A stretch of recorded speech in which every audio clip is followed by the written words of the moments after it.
We're recording back there too. Oh, So nice. you can kick it whenever you're ready. You're rolling, baby. Yep, It's there. kicked. It's there. It's been up for about 10 seconds. Well, now. I gotta let the Tennessee Vol fan, the real, true Vol fans that have gone through the ups and the downs of this organization, this program, kick things off here, because I don't know if it would feel right if I kick things off, because y'all have been the long-suffering Vol fans. I've just been here for 3.5 years, and I've already got a national championship. I feel a little, bad. Brother, this doesn't happen every day. Welcome to a championship-winning episode of Chatt It Up Sports. Can I get 3 claps for the Volunteers of Tennessee? Wow, even Joseph with the I'll 3 give you claps. flowers. I'll give you your flowers. We appreciate that, Yeah. my friend. I listened to a lot of Rocky Top last night, boys. I bet. Like an unhealthy amount? Oh, yeah. Yeah. Dixieland Delight was practically the first song I played. Mm-hmm. I relish in that one the most. Okay. It's it's obviously a catchy tune. It sure is. It feels so good. I had the Chat whiskey on ice. That's nice. You know what I'm saying? May or may not have a few additional beverages. It was Worth just a great Bottoms up, feeling. bottoms up. You know, just if you weren't here when we lost to Wyoming in football and to Georgia State, and just I could keep going. This list goes down. They used to pay. I saw your great LinkedIn post, Chase. By the way, this is Malcolm Harris, who just went with Chase Green. I saw your great LinkedIn post just about the evolution of the baseball program. Yeah. They used to pay like students to go to the games. They used to like try to bribe people with pizzas just to show up. Like we weren't going to baseball games in 2016. That ain't happening. That's rough. And now look. My little brother called me last night. He goes, I definitely shed a tear because when I was a junior in high school, we just were in his family. He's got some family up there. He's a half brother. So he's got some family in Knoxville. He's like, we just went to do something while the girls were out doing something. And he was like, there were 412 people there. That's it, boys. Now you can't get a ticket for under $412. Do we know how much our friend Garrett Tolley paid to get into the building out in Omaha for game 1? I can't tell you, but I know it was a It's not grip. cheap. No. I know it was crazy. I bet last night's ticket was hot. Yeah, had to be. Had to be four figures? Yeah. If you're That's wanting the stretch for a shade, baseball if you're wanting the shade, I guarantee it. It was hot out there last 100 night. degrees. Yeah, it was hot out there last night. I was very surprised at how many of I had acquaintances, old friends that just took off the whole weekend. They were like, I'm out. I'm going to Omaha. I'm doing it for Tony V. And man, he delivered, boys. Causing all sorts of controversy. He signed in ladies' breast area today at the parade. Shut up. Oh yeah, if you don't see, this is nice. great. If you haven't looked it up, you can just go Nice. search the Twitter for Tony V signs, and then you can fill out your imagination. All right, let's see it. Yeah, go look it Go up. check it out. The parade was awesome. I just couldn't believe it last night, man. It was kind of a weird feeling, and I'm sure you've all listened to 100 different things talk about it tonight, but Hunter Ensley's slide, the greatest assurance run of all time. That was, to me, one of the Tennessee moments that you'll never forget. It's like the Peerless Price catch against Florida State. You know, it's we can keep going. It's the Jawan Jennings Hail Mary catch against your infamous Georgia Bulldogs, Joseph Guthrie. I knew you were going there. You know, a little yeah, jab. I get it. Yeah. It's one of those moments where I was like, he just did that. I mean, the way you contort your body, that ain't normal. That was a game championship winning play. I can't say enough because Tennessee, it looked weird. It looked weird. It looked weird. I was like, I don't know if these guys are going to do it. You know what's crazy about that slide as well was that at that point it made it 6-1. Mm-hmm. And you're thinking, this is kind of meaningless, maybe. You know, like, it's just an extra run. Great, we love Geico, we love insurance, all that good stuff. But it was just kind of like a meaningless run, which came back to be the game-winning run. Yeah. And it's crazy sometimes how that works, that Texas A&M, give them a lot of credit because they didn't die. They didn't go away. They continued to fight. They continued to scratch claw. and do whatever they could do to get themselves back into that ball game. And that's Jim Schlossnagle's, group. He was at TCU for a very long time. He's had a lot of success at Texas A&M, and somebody was going to make college baseball history last night with their first national championship. And thank God it was the Tennessee Volunteers. That was an incredible slide. The 1 seed stuff, all the talk today, I know every fan base hates us, and I get it. It was the thing I sent you guys yesterday. I'm sure you saw that from Brendan Walker at Barstool. It's like we have the weirdos versus the a-holes. and that's what it is. Like, I love our fan base because they're our fan base. Like, we are the annoying guy in pickup. Like, we talk a lot of trash. Now we can back it up. We've been hitting the weights. We grew a couple inches this summer. We back, baby. And talk about delivering. And of course, they just got to leave us with drama, Miggy. We've got to leave us with some sort of drama. And is this Xander Sechrist the clutchest pitcher of all time now? Yeah, for sure. Did y'all see that smile? Just that smile at the bottom of the ninth. 2 outs, like he was like, hey, y'all boys get ready. I'm about to send us home. About to get lit. Boom. Got him. Are you talking about Aaron Combs? Combs, yeah, Yes. that's Combs that closes us out. Aaron Combs. Hey, shout out to Combs. I mean, he threw a bleep ton of pitches the night before. He did. Yeah. That's why I was a little nervous. That's the only thing I was a little nervous about because I'm like, this bullpen's kind of short. If Kirby Cannell doesn't come in and save Dylan Lloyd, this could have been a different ball game. That, to me, was bigger than what Aaron Combs did because it seemed like Tennessee was reeling a little bit and they needed somebody to sort of come in the 8th inning and steady the ship. And Kirby Cannell, who had been okay, he hadn't really thrown a whole lot. Yeah. He'd walked a couple, given up some hits. He hadn't been really great. Comes in, gets 2 punchies, and shuts the door in the 8th. To me, I think that was almost bigger than what Aaron Combs did. Now, obviously, it was huge what Aaron Combs did in the 9th. Of course. But it felt like that momentum needed to be stymied there in the 8th, and he did a great job doing that. Who's the unsung hero of last night? Really, the series. You want to do the series? You want to do last night? I mean, we can do the series. Okay. Who was just the guy you're just like, man, like, I really like you. Like, I'll go first. Like, I know he has been messing up, but Cal really, if it's not for Cal, I don't think we win this championship. Cal Stark? Yeah. Yeah. For sure. It was definitely Cal. I mean, of the series, there's no unsung because, I mean, Dreiling was just unbelievable throughout the entire time in Omaha. I love and they mentioned it 100,000 times because, listen, I really credit these announcers were great. Yeah. I thought they were awesome all the way through. But Dreiling looked so comfortable. And as they mentioned, like I said 100,000 times last night, he looks comfortable on his takes. How many times were they like, man, he looks comfortable on those takes? That's he when does. you know. That's when That's you when know somebody's locked in. And he was, and that big smile coming around after he hit that homer, dog. He has been the prime example. Like, he's a good guy. He teared up in the dugout after he hit it because I can't even imagine, like, when you round those bases and you hit that freaking knock and you're like, I just probably won us the College Baseball World Series. It feels good. It feels good, boys. And Hunter Hensley making the 2 biggest plays, I guess the funnest plays, your highlight plays of the whole College Baseball World Series for Tennessee is something special because you got the wall hit. The guy hurt his hamstring. He wasn't even playing the field until 2 games ago. Yep. So it's amazing how timing works out. And Tony learned from his mistakes. I think he really did a good job this time of timing out pitchers. Sure, I'm always gonna question Game 1 stuff that he did with Stamos and AJ, but I'm not Tony. I'm not Tony, and it didn't work. I watched the last 3 games they did this. Don't think it worked well, but here we are, national champs. So I'm out on questioning Tony Vitello.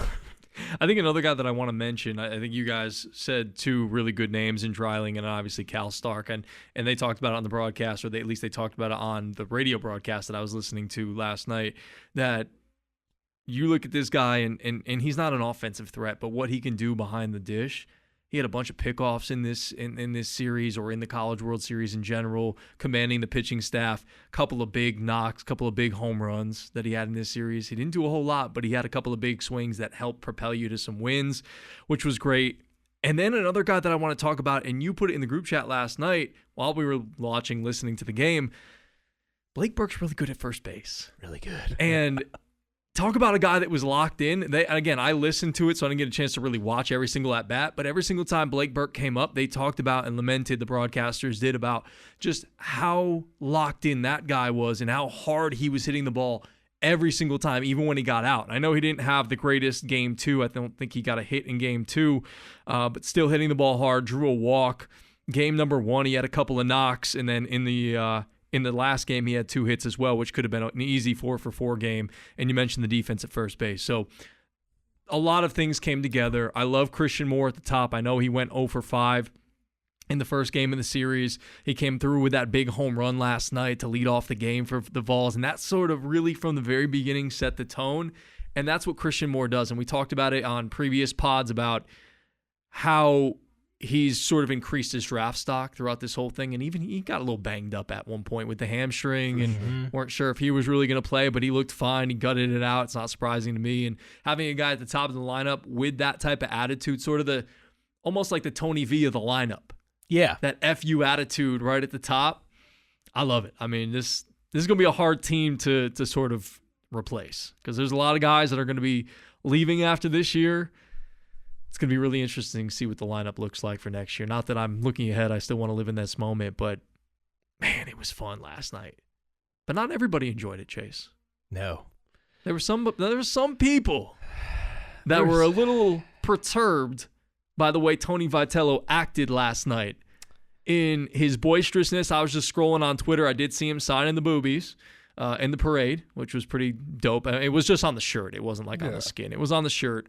But he got the water bath with the ice, and he's got it in his mouth, and he's chewing on it, he's hucking it. He does a little one of these suck it signs just real quick. And then I saw him run and jump into the stands, into the crowd with a bunch of Vol fans last night. I mean, he was fully unhinged. But as Joseph, we were talking about it before the podcast, like, this is the first time this program has won a national championship in their history. It's not in the last 18 years or 50. Never. So let that man enjoy himself a little bit. He's worked incredibly hard. Look, they should have probably had a chance to win a national championship in 2022. That team was absolutely electric. They ran into a tough matchup with Notre Dame at home. They lost that, didn't even get to the College World Series. But getting to the College World Series 3 out of the last 4 years, and then finally doing it, just losing one game, let that man celebrate. Let him release a little emotion. Yeah. And like you mentioned, the 2022 year is as much as the people hate this Tennessee Vols group. I mean, let's be honest. Like, they're by far the most divisive group in pound for pound, maybe all of sports in some aspects, especially how much they've got this hate. And we're going to get to old Greg McElroy here in a minute. But the fact that you have one of the greatest. That snort said it all. You love it. So much sass. Got him.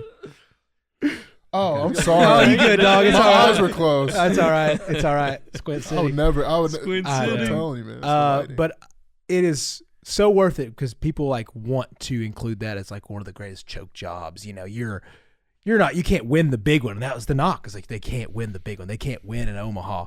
And dude, we could not. It was tough. We had one win so far. It feels like in 1,000 years, but all that animosity, and whenever he started, man, this was a tough group. Mm-hmm. He's a totally changed man. Did y'all see the 7 years ago when they signed him? Yeah. That look. The clean baby face look. Just doesn't even look like the same guy. And now we have an absolute unit of a coach. But Greg McElroy, like we mentioned, had a little cut on his podcast, and I'm not even going to give a shout out to, but we'll let you listen in.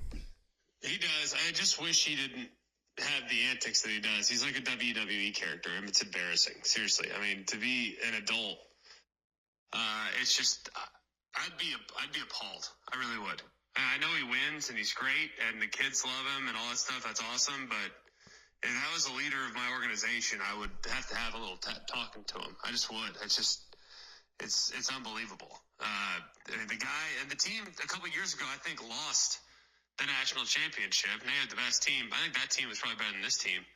And, I think they lost it because they didn't harness their emotions. And it's great to lead into that. But, man, just like I said, it's a tough team to root for. I I mean, goodness gracious. I mean, his antics after the game last night were embarrassing. Seriously. I mean, listen, just because he's a wrestling fan, I don't feel like we have to be mad at him about it. I mean, we know Have some class. know which side he You was just on. won a national championship. Have some class. WWF, WWE, with all due respect, not class. Just not. I think he let us know. Like, I mean, you talk about some of the greatest rivalries in the history of sports entertainment. He was a WWF guy. He wasn't a WCW guy, which is fine. And Monday Night Wars were, I mean, that's a lot of rivalry. I mean, Yeah.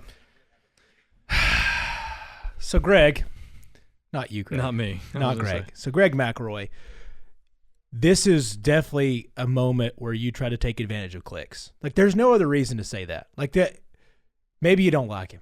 Maybe you are a true blue roll tide feller, but it should not matter. Like, classless, like when you go to that level and you do all that and you're Mr. Buttoned Up and whatnot as he is, to go from a guy that immediately after the game, multiple people mentioned the word father figure.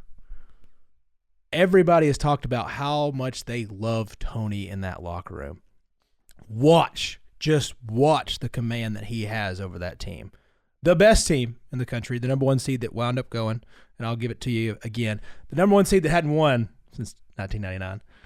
So it's a point to me that, wow, you're going to use this classless clickbait forte again on the day after a national championship, and it probably worked. Listen, we all watched it, listened to it multiple times, and now that's where you're going to go for today. That's where you're going to go. And that just shows me that you're classless in a lot of ways, Greg McElroy, because that's your route that you have to take, that you feel like you have to take on a man that has shown to be the most popular man in college baseball, and it hasn't even been close. Change the landscape. Tony Vitello has been a massive shift for college baseball and probably one of the best.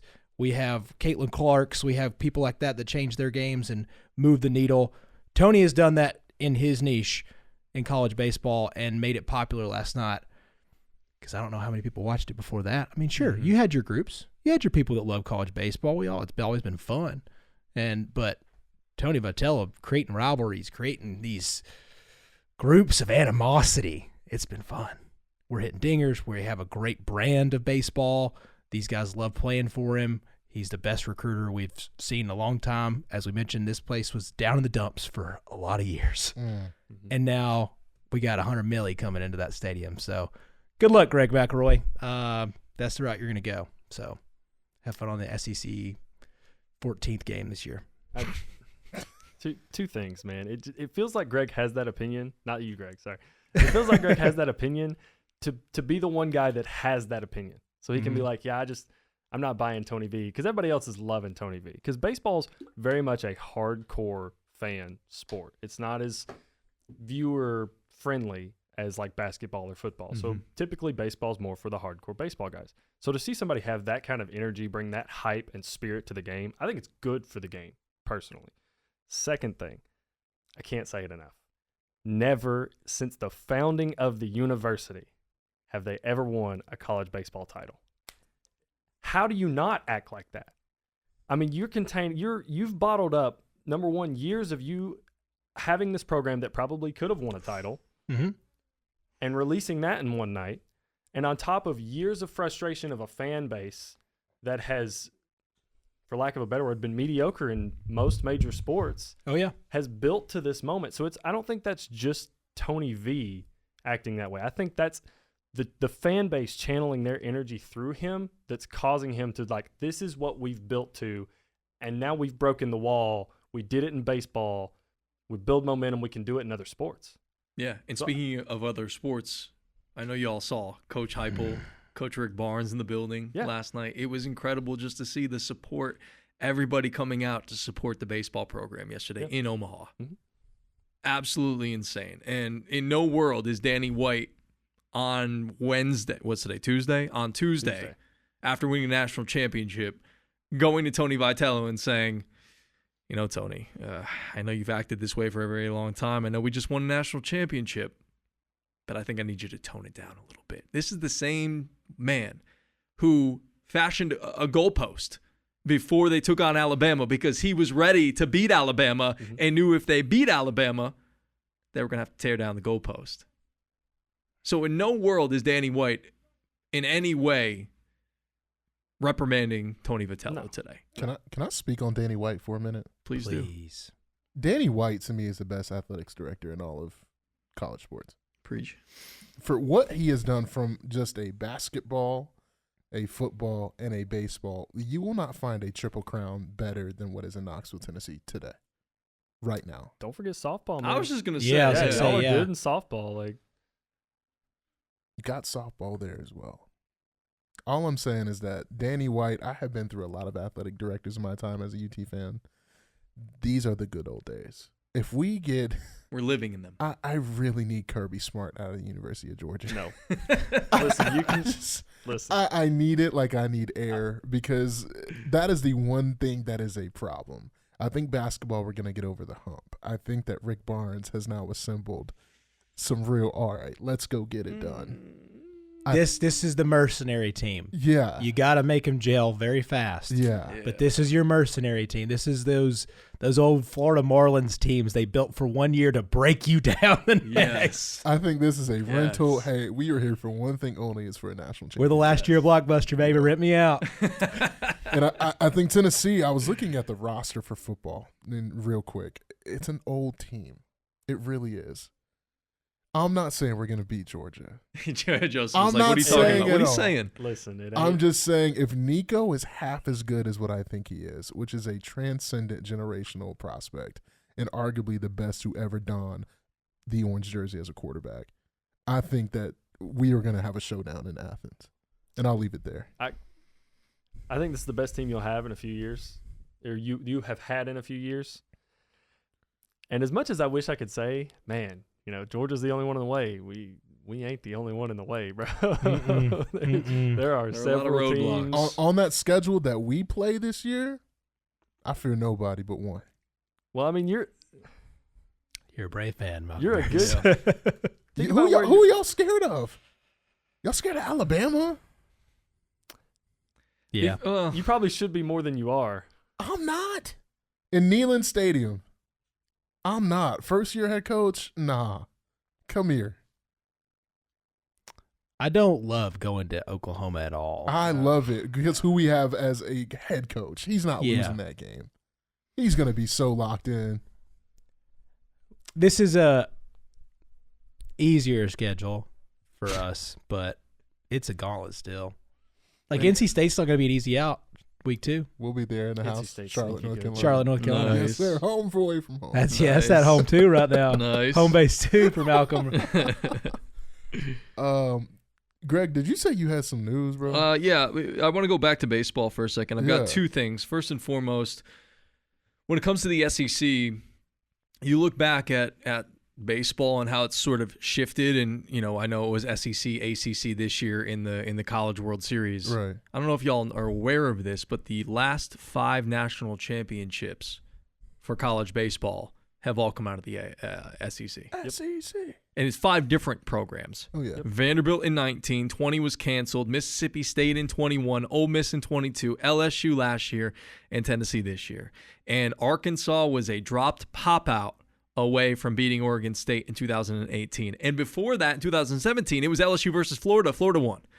So the SEC has really dominated baseball for a very long time. And I don't think a lot of people are talking about it. Yeah. And speaking of the SEC, they just lost one of their head baseball coaches because Jim Schlossnagle right now, I just got the update, is headed to Texas.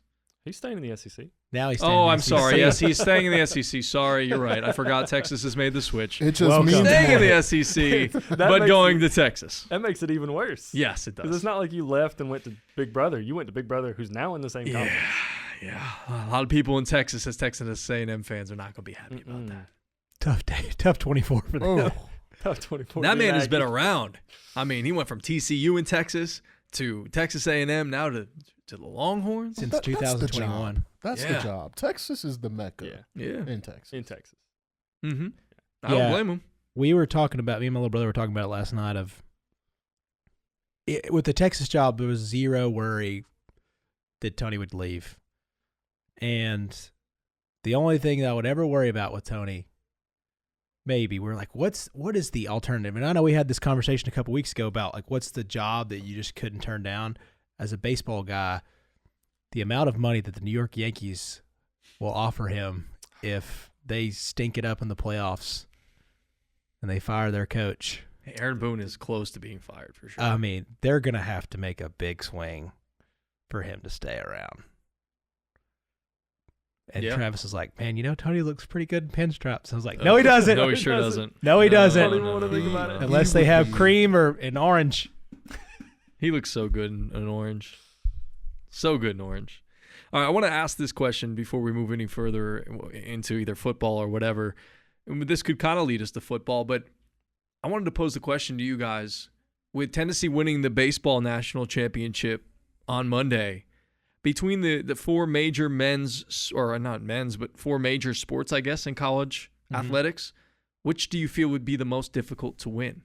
Baseball, basketball, football, or softball? I know my answer, but I'm going to let y'all think on it unless you want me to go first. Go ahead and go first. So Marco. I believe it would be football. Just for the simple reason you said a couple of podcasts ago, Joseph, about how it's so difficult for a lot of teams to get involved in the college football playoff. Now it's a little bit easier with 12 teams, but before that it was 4 teams. And there's so many teams that just would never have any opportunity of making the college football playoff at all. And there's still a lot of teams in a lot of conferences that still have no chance. But in college baseball, I feel like you win your conference tournament, you get hot. We look at Evansville. They went to Game 3 with Tennessee.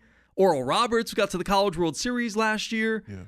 Coastal Carolina won it a couple of years ago in 2016. Like, it's very possible for a mid-major-ish school, I think, to win a college baseball national championship, or at least be in the mix.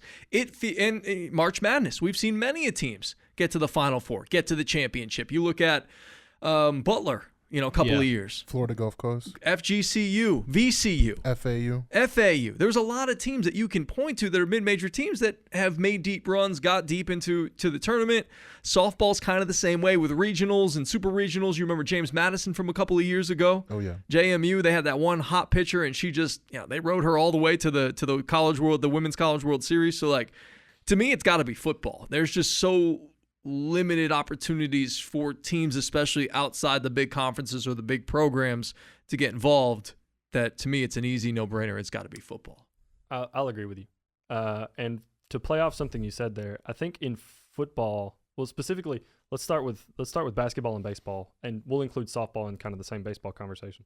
So in basketball, baseball, and softball, I feel like it's not, and I don't say a lot easier, but easier to have like a star player carry you. Yeah. Like if you have one player in college basketball that's like a bona fide, like an Anthony Edwards, somebody that could have skipped and went and played in the league, they can carry you pretty far. On top of that, the field is expanded, and it's probably about to expand even further. I know there's been talks about 96 teams or something like that. So it just makes your chances of getting in and getting hot that much better. And I think that same philosophy in basketball carries in baseball and softball. It's the team that gets hot that wins. Like Ole Miss, I don't believe they were a national seed when they won the title. They got hot. They're in Florida's position right now. Yeah, they got hot, carried them through. It's kind of like the Braves a few years ago. They weren't one of the best teams in the playoffs, but they got hot, won the World Series. Yeah. I feel like it's harder to do that as a football team. It's not about necessarily who's getting hot, but who's just the most consistent and who's got the most depth. I mean, you got to stack players in football because it's so physical. Yeah. You're going to lose guys. It's not if, it's when you lose somebody that means a lot to your team, because it happens. I mean, yeah, you might have one team that every few years gets really lucky with injuries and they have one guy go down for a game, but Yeah. more often than not, that's not the case. So for that, I'd probably say football as well. Can you guys make an argument for anything different? No, I mean, because it's just like, it's the only reason I think it just depends on where you're, like, which program you're talking from. Because, like, if you're in football and you're in one of the Power Fives, you're like, well, we just got to be bigger, stronger, faster. But that's the thing is with especially with basketball, Jack Golke's the perfect example. You just got to get hot. Mm-hmm. And you can't, and you can almost, this is going to sound bad, like you can almost blindly make shots like he was in that game. And then you're like, and now you're just missing. And like, listen, you can drop passes, you can do all that stuff. But at the end of the day, if you're just way bigger, stronger, faster, you can just dominate a football game pretty easily. Like Michigan made it a point this year. Mm-hmm. Push people They around. just push people around. You get to the quarterback, and it's like, well, crap. Yeah. So I don't know. It depends on like how you look at it. If you are like using Rutgers, we're going to use Rutgers. We're going to keep throwing them under the bus. If you're Rutgers right now, it's hard to win a national title. It's very, very, very, very, very hard to win a national title, even though you are in a Power 5 conference. Mhm. But if you are Bama, Michigan, Ohio State, Georgia, go Vols.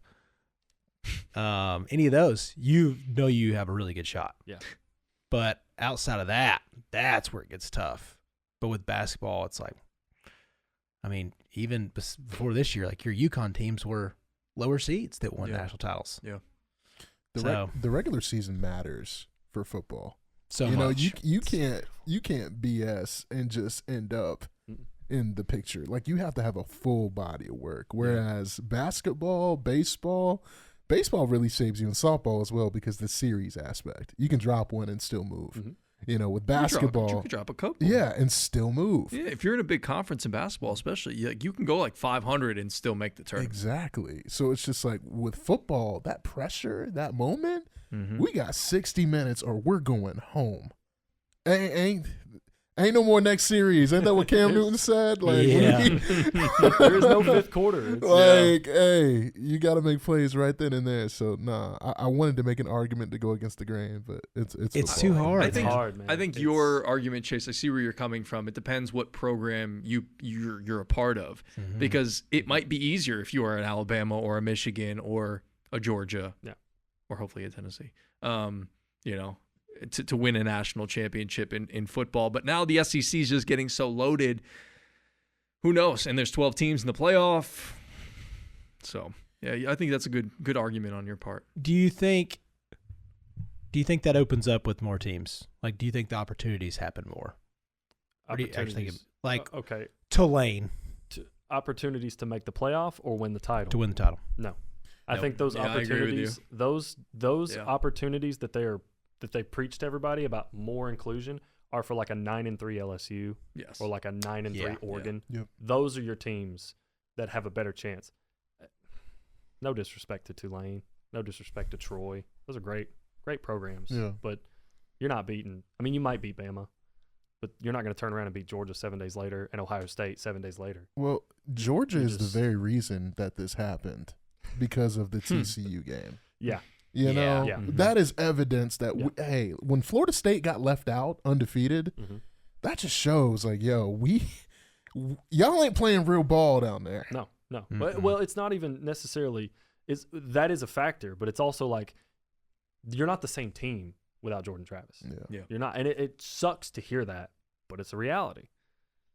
And it's like the TCU game was a direct. You're right. It was a direct, like, cause and effect of that.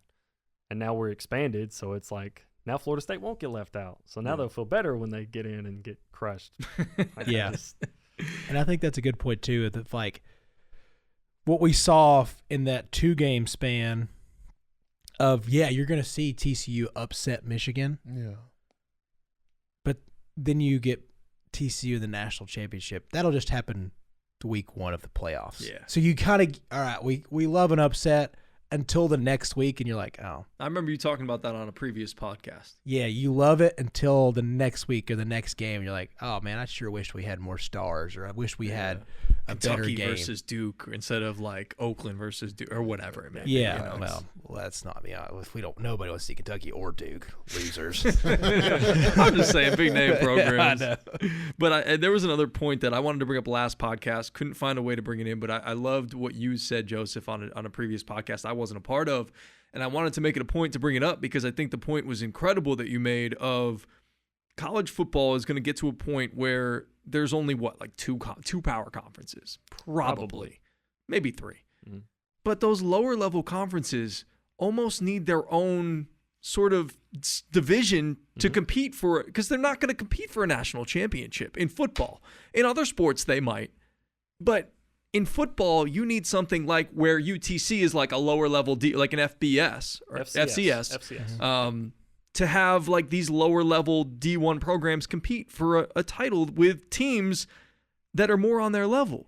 Because, I've just used the Raging Cajuns. A UL is not going to compete with an Alabama, a Georgia, a Tennessee. Like, they're just not going to Tulane. They're not going to consistently compete. I think it would be good for the sport if they sort of tiered it out, like the way that they do with FCS to FBS. You need to find a sort of like a middle tier for those mid-major programs to compete for their own title, like the FCS does. I would love a group of 5 championship. Playoff. I mean, you can still put them on the schedule. They can still play. Tulane can still play Bama and get paid $1.1 million and get crushed. But like, it's not going to affect them when they play in the group of 5 playoff at the end of the year. And you get these great matchups between like a 10-1 or a 11-1 Troy team and an 11-1 Tulane team that are both really good in their own retrospect, but shouldn't be on the same field as Clemson, Ohio State, Oregon, and you get competitive balance in the sport. Yeah. We need to get you up in the front office in the NCAA. Brother, I'm ready. For sure. We need to get you up there. Absolutely. Like the football division, like let this man take over and run that thing. He is chock full of incredible ideas. I'm sending an email right now to Birmingham. Please do. I think we all need front office. Dear Birmingham. It's just passion, man. Carries itself. Love the sport. So it's the best. All right, but before we get out of here, I know we got birthdays on the list. There's the NBA draft coming up here soon. Let's go Hawks. Worst year ever. Do we want to talk anything about the Hawks? I saw you posted a thing up here about Alex Sarr not wanting to work out for the Hawks. Do the Hawks take him? We could talk about Dalton Connect. Do y'all feel like getting into that at all? I can riff on it for a few minutes if you need me to. This year's draft, how you can look at it if you have no idea, which you probably shouldn't. Imagine this year compared to all the other years. You take all the other years and you take the top 8 to 10 picks and then you shift that down. That's what we have. Like the 8th pick in every other draft is probably going to be your number 1 guy. This is really, really bad comparatively. And you know what? Maybe we're going to be wrong. But you know why we're not wrong? Because my Hawks got the number 1 pick. And of course, the year after we have the most revolutionary freak of nature come through, we get the number 1 pick the year after that when Victor Wembanyama is going to go on. So, no offense, but Donovan Clingan should not be probably the best option at number 1. Nope. But he is. Or the 6'1" Reed Shepherd. Oh, God, no. Bro, if Reed Shepherd goes number 1, bro.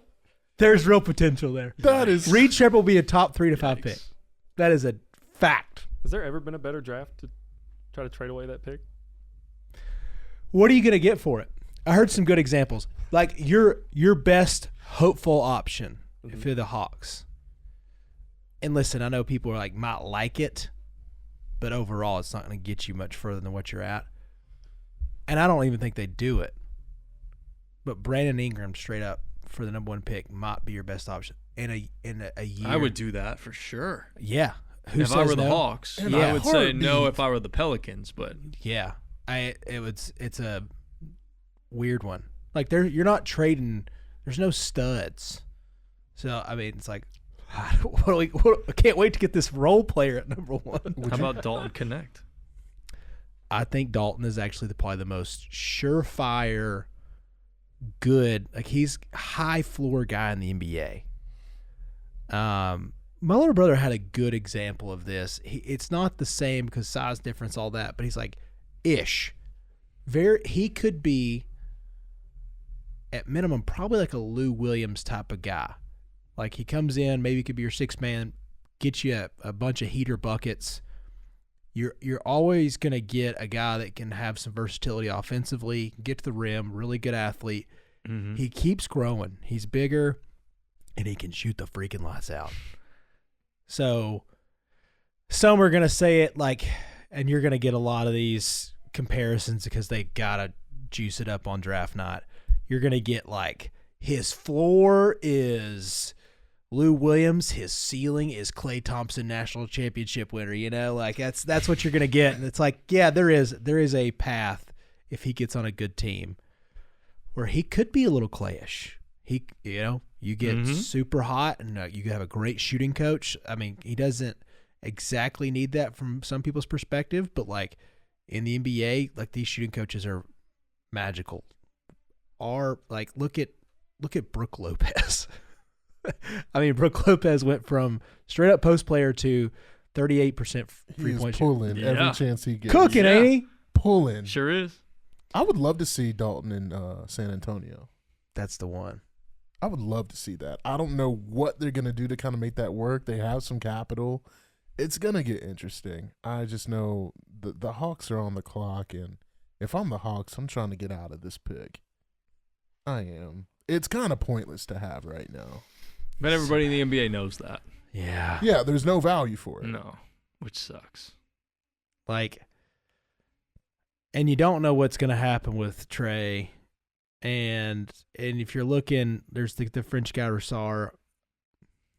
He's gonna look appealing. Like you're gonna watch a highlight reel for 10 minutes tomorrow or on Thursday, and you're like, man, this guy can play. I'm gonna be so serious when I say this. If I'm the Hawks GM, with the first overall pick, I select Bronny James, guard, USC. Unhinged. And I'm just gonna mess up the entire NBA. Like, what's up, Bron? Bron, what you want to do? Don't sign that piece of paper. That's wild. That's insane. Bron, come on That's down insane. to Atlanta real Stop. quick. Stop it. Yeah. Or hey Trey, we'll trade you to LA, but we want Bron and AD. No.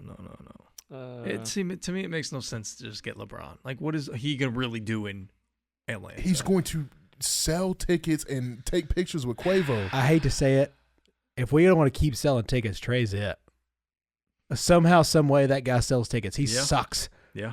As like a team winner, I think he's obviously one of the best passers in the league. He does a lot of cool things. Yeah. But as far as a winning player, he's not it. But what's going to piss me off is he's going to go to San Antonio, and they're going to also draft Dalton Connect, and then they're going to be just an unbelievable offensive force. They're going to run some stuff. And as bad as those two turnstiles would be that I just mentioned, they have this freak of nature in the back that's going to be able to erase everything. And so their defensive stats, like, well, look at Trey. Look how good he is defensively. It's like, yeah, he's got the 8-foot monster behind him. Yeah. That's why he's good defensively. So those are the ones. I heard a good one today that as far as pedigree goes, either get Castle or Klingon because you're getting like workhorses that are well coached. This is what it's come to. It's like, well, if you want just well coached and you're going to get some defense, don't know how good they're going to be offensively, but this is what this draft has come to. That's crazy, dude. Because Sarr could be, you're going to look at Sarr and be like, dude, he can take it off the bounce. He's almost 7 foot, blocking shots. Guy's not very good. Guy's not very good. Like playing in the Australian League last year, these are draft experts I'm getting this from, to be honest. Not paying a whole lot of attention to the Australian League, but I listen to a lot of these draft combine guys, and they're like, listen, Sarr was a 6-ish man, played some starting minutes towards the end of the year in the Australian League, but a guy like Dalton Connect would be their MVP. Oh, God, okay. So, like, offensive game and stuff like that, that's what you're getting difference. So, this is a tough one. And, again, we may all be wrong. This might wind up being, like, this really cool draft. And these guys just, like, translate well. You get Matthias Bocelis, and then Castle's awesome. Who knows? And Reed Shepherd is the greatest knockdown shooter because that's another thing. If you want Reed, let's make a case for the 6'1" white guy, the number one. Like, you're getting on paper one of the greatest college shooters of all time. But he's a 6'1" white guy. Bro, so I hate to say it, dude. Yeah. So here we are. This is your draft. This is your draft, guys. I probably wouldn't watch it unless you just want to get fake hype for your team. I hate the draft ever since we traded away Luka. Yeah. This has been hurt ever since, and this is the ultimate slap in the face. I always talk about how the good Lord balances my sports life out. He's going to give me a natty Give me on natty. Monday, and then I'm going to get the worst number 1 pick of all time on Thursday. So Let's lift our spirits a little bit and get some birthdays. Give me some birthday. Absolutely. All right, I'm turning. All right, perfect. Honor code here officially. So, she began her career as a soloist with various symphonies, such as this song that she made in a musical in 2008. She has dated numerous famous people, including rapper Big Sean, rapper Mac Miller, as well as comedian Pete Davidson. Ariana Grande. That's correct. Attaboy. Dang. Good job, Joseph. That's correct. One Love of it. Pete's loaded lists. Yeah. Pete, how Pete? Don't Yo, get it. Pete Davidson Give us the is secret. a true legend. Yeah. All right. From New Jersey, turning 49 years old today, this baseball player won not 1, not 2, not 3, not 4, but 5 World Series championships as a shortstop for this iconic organization. Derek Jeter? Derek Jeter, Yes, thank that's you. correct. I didn't know He's he not was from New York. He's from Michigan. Kalamazoo, actually. But he played in New York. I was going to say, I didn't know he was from, I thought it said New Jersey or New York. I was New like, I Jersey, thought- yeah. I thought he was a Michigan fan. Yeah, he is. Yes. Yeah, he's from Kalamazoo, Michigan. He was he at the? I don't know. I remember if he was at the title or not. I don't know. Or not. I could see him being there. But Yeah. Anyway. We just talked about the NBA. This guy was selected 17th overall by the New York Knicks in 2011.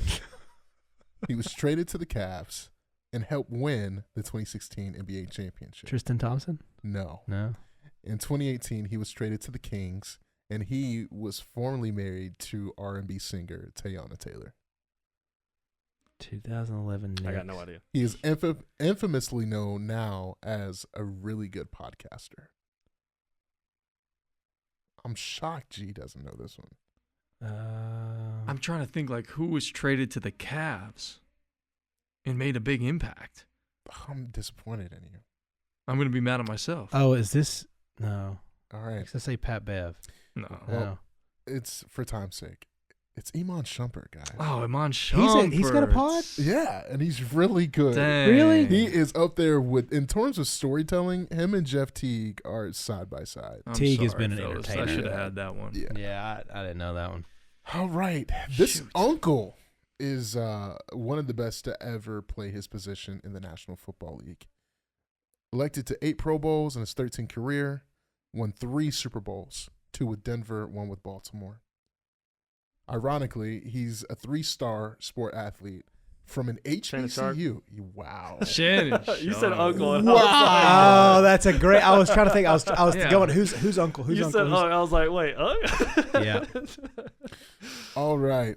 This highlight reel NFL quarterback was number 1 overall for my Atlanta Falcons. Michael Vick. Michael Vick. Yes, that's Oh. correct. It was Mike Vick. Nice. Bring back Virginia Tech, bro. All right. This all-star was he was just known, right, infamously Infamous. as the guy who started COVID in the NBA. Rudy Gobert. Yes, Rudy Gobert. Yes. It is Rudy Gobert. Yikes. Happy birthday, you All son right. of a bitch. Let's see. We An might asshole. have one more. We don't. That's it. That's you all guys, right. Yeah, you guys It's a are good one. really, really great. You guys did awesome. Happy birthday to everybody. Happy who birthday, everybody. announced. I should have had Iman Shumpert. I'm You sorry. should have. I'm I'm really, sorry. really I'm going to blame it on disappointed. the lot of driving that I did Yeah, it's last okay. night and today. Amon would have taken me a minute. I would have had to like really run through. Because I was like, Knicks took. It was one of 2 choices. It was either Iman or it was J.R. Smith. But the Knicks didn't draft JR, so Yeah, I knew it 'cause he was wasn't in JR. Denver. Yeah, he was in Denver. But as always, we forget to tell you that you can find us all over the social media at Chatt It Up Sports. Like and subscribe, all platforms. 5 stars, nothing less. Tell a friend. We have a fun Thursday and Friday. Well, I guess it'll be just Friday release. Who do we got coming on there, Malcolm Harris? We have a really, really special guest. This guy, I'm going to kind of tee this up just to say, like, when I tell you, like, he's a robo mechanical engineer, but also he is a former Euro basketball coach. Love it. Erkin Kaplanglagu. All I have right. to work on the last name. I'm going to work on that last name for it. I'm gonna let you say it every single time. Every single time. But I met this guy at an event that we emceed, and he just his bag. He has coached NBA players. My boy down in Houston. Shangoon, I Yep. mean, he's coached Bogey. has some Jokic stories, has some Lucas stories for us. So excited to talk with him about NBA draft night and what's to come there. So excited, Erkin. We can't wait, man. Hell yeah. Woo. And then Excited. Friday, we are on the Daily Refresh, my friends. Yes. 3 claps. That's gonna be awesome. That's Live gonna be at great. 10:30. Yes. Okay. So Sweet. we are gonna do our thing on the Daily Refresh, talking all things about Chatt It Up Sports. Make sure you check that out. It's gonna be on all of our platforms. We're gonna Hell yeah. share it everywhere, and you better share it everywhere. What else we got? That's it. That's it, big dog. Go Vols. Love Always you. and forever. Hey, national champions! It feels Hell so yeah. good.